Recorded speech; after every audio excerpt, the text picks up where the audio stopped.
The court is perjuring itself to perfect the prosecutor's case.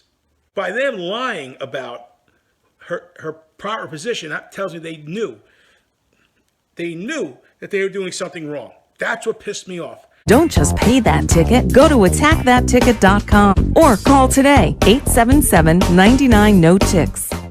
Hey there, YouTube fans. Mike Palumbo, and I want to bring to you a story. It was a very serious matter of how I had a judge removed from the bench one time. And, it was such a trying and troubling situation that to this day it bothers me what this judge did to people for many, many years. He'd been on the bench. He was in one of the local courts. I don't want to say his name. I don't want to say the court's name because the guy's still alive. I mean, he's probably in his 90s by now. And it wasn't really too long ago. But this guy was he was corrupt. And when I say corrupt, I have no evidence to indicate that he necessarily stole money or anything like that. He was corrupt in that he abused his authority, grossly abused his authority to everyone that was before him. Like one time I was in court, this woman was representing herself, and he just didn't allow plea bargains. I mean, he would minimally allow them, but he would intimidate and bully pro se parties and even lawyers. He tried to bully lawyers too. But this poor woman came to court. It's like he bullied her into pleading guilty as charged, like 2 moving violations on one stop. And he was charging her maximum fines. I know what the fines are. I know what they are, for everything. And she's like, the judge, it's like the third time back here, I need more time to pay. She had like a lot of money. She's like, she had plenty of money to cover one fine, definitely. She's like, I just need more, I just need more time. I work nights. I have to keep taking off time from work. You just accept this much. And he tells her, he lied. He's like, no, that's the minimum fine I can charge you. And I knew it wasn't. And I wanted to jump up and I wanted to smack this guy in the face and I wanted to say something. But you can't. Now maybe people might be sitting out there saying, you have no courage. You have no honor. But I can't, not because I was afraid to, but because I couldn't, because I was there representing my client. And what if you were my client and I had a deal cut and now I open my mouth and something I shouldn't and the judge doesn't approve it, right? I have to represent my client, not the totality of what's going on in this courtroom. So I just hated that incident. So what happened was I had a client with a very minor violation. Charged with VTL 1160. She went straight when she was supposed to turn. She was in a turn-only lane. She went straight. It's a 2-point violation. It's pretty minor. And, it was in this court. And I was always very careful about the cases I took in that court because I didn't want to take someone's money. There wasn't really that much I could do for them. But I was like, okay, even this prick's gonna approve it, knock it down, approve the offer I'm gonna get. We do things through plea bargain. We go there, we negotiate with the prosecutor. She had a clean driving record. She was in her mid-30s. But even this judge is gonna approve it. So I took the case. So now early on in the case, you're allowed to do discovery and disclosure, which I normally always do. But in this case, I didn't do my discovery and disclosure. If you don't do it in a certain amount of time, you waive the right to it. I didn't do it because I knew it would piss him off. And so that might make the judge not approve any deal I can get. But I also hedged my bet. You have a minimal amount of time to do it. I make sure I set up a court appearance so that if the judge went off the rails, which he did, I was still timely to make my demands. Now, if I couldn't have gotten that court date, then I would have made the demands in that court and suffered any potential consequence. That would have been a better thing to do. So we go to court. The prosecutor makes the offer. I didn't personally appear in court. An attorney from my office appeared, and he gives me a call. And he says, this prick ain't approving the deal. He wants me to plead him as charged, which means I pled him guilty to what? They don't need me for that. They can just check off guilty and mail it in. It doesn't get any worse than that. So I said, nah, just get a date. Get a trial date. So I happened to still be in the office. So he's like, all right, no problem. So I pull the file out and I make my demand for a supporting deposition. And you mail it in. I also faxed it in. Unbeknownst to me, because the guy's a psychopathic lunatic, this judge. He's a control freak. The fax machine was at the bench, which really is, I don't really care about that. But because he has to be in control of everything, this lunatic. The attorney goes back into court, and all he needs is a date. They're either going to say, okay, come back on this date for a trial, or, well, we don't know exactly when we're going to schedule a trial. We'll send you a notice of the trial date. That's all he needed. Now, they're doing a calendar call, and while they're doing something with another defendant, my fax comes in. So the judge sees it, and he calls my attorney up. Now, this is just like par for the course, normal courtesy. You call the attorney up, no, judge, we can't plead guilty as charged. Get a date. So let the attorney leave. And he says, okay, no problem, because he had already seen his supporting deposition. He was like, sit down. So my lawyer, the guy who worked for me, he didn't know why he was just sat down. But we all know you just did something wrong when they sit you down and make you wait at the end of the calendar call, because he knew what was coming. So he has to wait, however long. Then he calls him back up, and he starts dressing my attorney down for me, demanding a supporting deposition. How dare, literally, and this is on the record, how dare that I'm not going to approve an offer, so now you're trying to get off on a technicality. That's what he tells us. And my guy didn't even know what he was talking about. He didn't know I was going to fax it in that night. He didn't. He said, what are you talking about? And he's like, we didn't demand a supporting deposition. And he pulls it up. I was like, okay, well, yeah, he did. Well, so, there was no date because they didn't know when they could do the trial.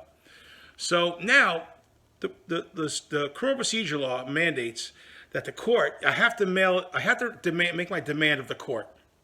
And the court has to then give it to the police department. They got 30 days to serve it.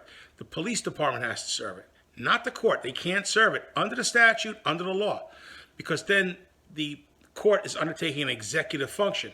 The court is supposed to be the neutral arbiter. They're supposed to be the umpire. And prosecution of a case is an executive function. So then if they do it, they're becoming witnesses. They're helping the prosecution. Their objectivity is tainted, and it's not a judicial function. So what happened was, this is the really bad part. Okay, get a cup of coffee for this one. They did serve it on me. The court did serve the supporting deposition and completion, and it's properly served, not just upon mailing. Service is a big fancy legal word for mailing.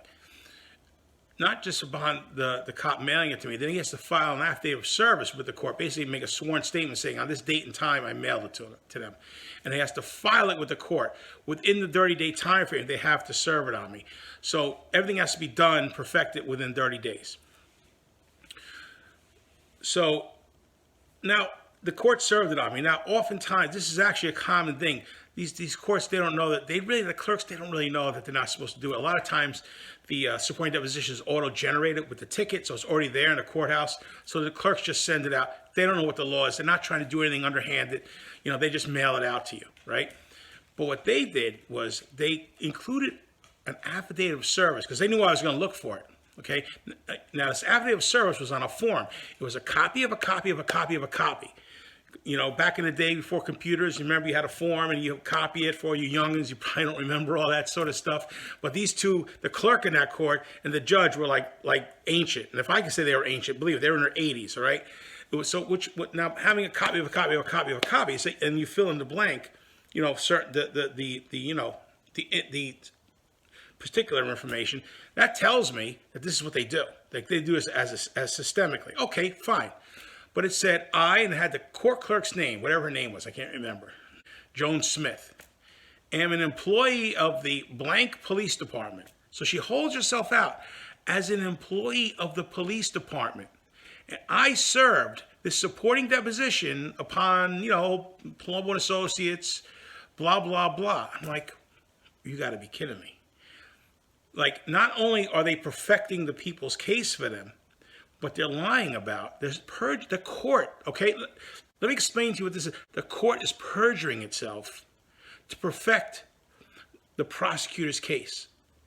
That's perjury. It was a sworn statement. It was notarized. She's not an employee. She works for the court. She's the court clerk. So I show it to my guy, Ron, the attorney. I'm like, maybe she works there too. I don't know. Like, maybe she's a part-time employee. I mean, I know she's not. I'm like, I'm being gaslit here. I can't believe, I cannot believe now that a court would do this, would perjure itself to prejudice my client. I've never seen anything like it. So I show it to Ron. I said, she doesn't work for that. She's the court clerk. I was like, I know. So I was like, all right, before I go off half-cocked, let me make sure. So I call her up. And I said, yeah, I got your paper here. You work for the police department too? She goes, yes. So, well, what department do you work in? Well, I work for them. I said, well, obviously you're not a cop, so what do you do for them, she's like, well, records. Are you work in the records department? She's like, yeah. I go, well, what do you do there in their records department? She's like, I get them stuff they need. I'm like, but you're not an employee of theirs. So she's like, now she's getting all like huffy with me. She's like, I don't like this line of questioning. I'm like, well, I need to know because you held yourself out as an employee. I got to hear a sworn statement, So I'm like, and she's like, I don't think I got to answer these questions. I go, well, I got one more question for you. When I foil your payment records from the police department, what am I going to find? And she says, nothing. Right? Look, this is a crime.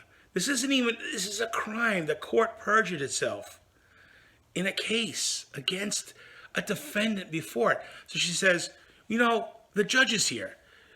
He wants to talk to you. So this is a part-time court. It meets like once a week, okay? It's like a Wednesday I'm calling him. Like, the clerk's office is open. But, this guy's got nothing better to do with his life. He probably hangs out there, he drinks his coffee, and reads the paper, from the clerk's office, I was like, all right, put him on. So he gets on the phone. He's very nice. He's like, Mr. Palumbo. Yeah, we were going to put this thing out for trial. So, before we do that, why don't we put it on for conference? We could reconference the case. I go, I think that's a good idea, Judge. So now I'm thinking, okay, they realize the jig is up. I'm going to go in there. He's going to give me my offer, and I'm never coming back here again until he retires. Like, I'm not taking any more cases in this court, So he gives us a conference date. My guy, Ron, goes back, and I said, just in case, Ron, just in case. I said, here's the motion. If he dicks around with you, we file the motion. Like, no problem. So, my guy, Ron, goes back to court. He makes the court appearance, and the judge is like, where's Mr. Palumbo? It's like, well, I don't know, home, I guess. It's like, how come he's not here? It's like, well, I'm an employee of the office. The office is the attorney record, and I was on a schedule to come to court. He wanted me in court to yell at me. That's what he wanted, to dress me down. He wanted to straighten me out, right? He wasn't going to approve an offer of reduction. He was there to like put me in my place. So Ron files the motion. It's like, and in the motion in chief, it was very like, listen, it was, I didn't really go into all the perjury. I didn't go into all the, now here's another thing you got to realize. When a court clerk violates a rule of judicial ethics, and I think committing perjury is a rule of judicial ethics. Criminally, it couldn't reach the judge because he didn't sign it. But from an administrative standpoint, for disciplinary purposes to get removed from the bench, he's responsible for everything that court clerk does. He has to properly supervise. And it's a copy of a copy of a copy of a copy. It was out. It's all, remember back in the day, you keep making copies of something and it gets all sideways, got those little dots on them. So that tells me they do this to people. This systemically do this to people. And they're doing it to a lawyer. So, of course, they're doing it to people who aren't represented and don't know. You don't think I'm going to pick this off? Listen, I might not be the best lawyer for you. I don't know if you have a contract dispute, but if you have a traffic ticket in New York State, I'm your guy, okay? I know this stuff backwards and forwards, and everyone knows that. So he's doing it to me. He's doing it to everybody. So I didn't really go into like all the perjury. I didn't go into all that stuff. I was just, hey, the court served it. It's improper. It's tantamount to no service. And if you don't serve it within 30 days, it's got to be dismissed. For some reason, the prosecutor decides, I guess the judge, because the prosecutor's there all the time, and, they're all in goods, they're all in goods together. That's what it is. He probably whispered a little bird and said, you better oppose this thing. This guy comes over the top in opposition, and whatnot. And, I said, look, it violates, judicial rules of ethics. And I was I wasn't like, I was just like, hey, you can't do this. I didn't really talk about the perjury. I didn't talk about any particularized judicial rules of ethics that were violated. This prosecutor in opposition, like, came over the top. And I was like, all right, you son of a bitch. I was like, gloves are off. And I pulled those friggin' records. I pulled the judicial rules of ethics, and I went chapter and verse, chapter and verse, chapter and verse. I'm like, this is what you did wrong. This is what he did wrong. This is what he did wrong. I went, it was like a masterpiece, right? It got submitted for a decision. It took this judge forever to make a decision. Me and Ron, my employee, were like, I think he's waiting to die first before he makes a decision. He don't want to make a decision. It took months to make a decision. I get a decision in the mail. It's a page turner. It's 8 pages long. It's crushing me. It's going crazy. And the guy's like just criticizing me left and right. Now, yeah, did I criticize him? Yeah, of course I did, but it was professional. It was about the rules. It was about the impropriety. It was about the due process violation. It was about the ethical rule, the judicial ethics violations. It wasn't him personally. He was crushing me. But like last paragraph, motion granted. He dismisses the case. So, all right, my client won, and I was furious, And this guy, he was on the bench for like 30 years, and again, like I said, he was bullying people, he was prejudicing people left and right. These are criminal defendants, these are landlord-tenant matters, they're small civil matters. He didn't care, egotistic sociopath. You know what? I should really file a grievance against this guy to the New York State Commission on Judicial Ethics, who investigates these things, and will remove him from office or otherwise discipline him. And I was reluctant to do it. I wasn't going to take a case in that court again. But look, you can call me a coward or something like that. You can say anything you want, but the reality is, at any given time, I have hundreds, if not thousands, of clients I'm representing throughout the state of New York. And, these magistrates know each other. Look, I'm personal friends with several judges by this point. They all talk. Little birds start chirping in ears. The thing was, everyone hated this guy. The judges all hated him. He was roundly. Lawyers all hated him. Like, when I was dealing with this thing, I called some of my colleagues. I'm like, hey, if I send you in there, do you think you can schmooze this guy over? I wanted to get the case closed. They're like, no, not a chance. Like, every lawyer like me was very careful about the cases they took it from, because there wasn't much we could do. No lawyer wants to take money from someone if they really can't help them. I'm like, you know what? No, everyone knows. These judges know who I am. This happened a few years ago, and I've been around a long time, even a few years ago. They know my employees. They know we're straight shooters. They know we don't screw around people. And everyone hates this guy. Everyone hates this guy. The other judges hate him. It was like the guy's name would get mentioned, people's eyes roll. So I was like, and it sat on my desk for a month. Like, I just kept the papers there. And I was like, you know what? One night I wrote it up and I sent it in. And I got to tell you, for that month, I was feeling like, I was feeling like, I didn't know, I was feeling like angry, depressed. I was feeling down for that month. And when I got that thing done, it was like subconsciously, because I knew it was the right thing to do. I knew it was the right thing to do, and whatnot. And then once I really worked through the fact that I'm not going to hurt my other clients by doing this, I'm like, I was still kind of reluctant to do it, but it was clearly the right thing to do. And I like to, I like to stand up for myself. I like to stand up for other people. So the first thing that happened, they did investigate it. Okay. They called the attorney who made the appearances, and he even told them other things he saw. They called actually a lot of attorneys. Before you knew it, the clerk had resigned. Okay. Now, to my credit, I could have referred her to the district attorney's office, because that's a crime, perjury. That's a felony, all right? But, I don't want to see an 80-year-old lady go through it, she was being influenced by him, the judge. You know what I mean? Like, she was nasty, but I don't want to hurt people. Honestly, but Next thing you know, they're looking for a clerk in that court. Okay. And it took like 2 years. And 2 years later, actually, I got back a letter that said, we've closed this out. We're not taking any actions against him. He didn't do anything wrong, which I couldn't believe. I could not believe that. I was angry beyond belief. I mean, the law is clear. The rules are clear. And I know some other judges that got disciplined, and they put them through the ringer for doing very little. I mean, it was like they were like legitimate oversights, and yeah, they should have been disciplined. But I know a couple of judges that just this disciplinary committee miserated them to death. They had other, they're part-time judges that had their own law practices going on. They just resigned. They say, hey man, I'll just resign my commission, and that's it. But what happened was he didn't run for office again. And this guy had an ego the size of Montana.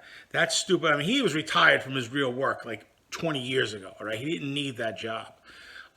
He loved being a judge. He was like the big fish in a little pond. He let everyone know it. That was his ego. And I think a little birdie must have chirped in his ear because I know without knowing that my grievance against him prompted him to leave the bench at the end of his term. He didn't run for re-election. I know that he was probably told, go out with your head high, because if you run for re-election, we're pushing this through, because he is responsible for the perjury of the court clerk, not criminally, but administratively, and they absolutely could have removed him from the bench or censured him or disciplined him in some way. And again, I think that was the fact that it was a printed copy of a copy of a copy. So it was a pattern of practice. It wasn't a mistake. And she didn't say, I'm the court clerk. If she said, I'm the court clerk, then I wouldn't have filed the grievance. It's just wrong. You know what I mean? Like, she didn't. But by them lying about her proper position, that tells me they knew. They knew that they were doing something wrong. That's what pissed me off. By her lying about the fact that she, pretending she worked for the police department, they knew it was improper for them to serve the supporting deposition, and they did it anyway. And they did it without any consideration for the public, for the people that go before their court. You need honesty from your courts. If you don't have honesty from your courts, you have anarchy. So, that's it. That's the story. I mean, to this day, it bothers me, what he did to people over a 30-year period, 30-plus year period, bothers me. And, I'm glad I did something about it. And I'm glad he's not there anymore. And, but, when he dies, I will go to his funeral just to make sure, confirm for myself he's actually dead. I just want to make sure it's him in the box. Okay, good. He's dead. Anyhow, Mike Palumbo, that was a wild story. I know it took a long time, but I know it took a long time. I hope you're still here. Please share, like, and subscribe, whatever. Join the channel, and I'll see you at the next one.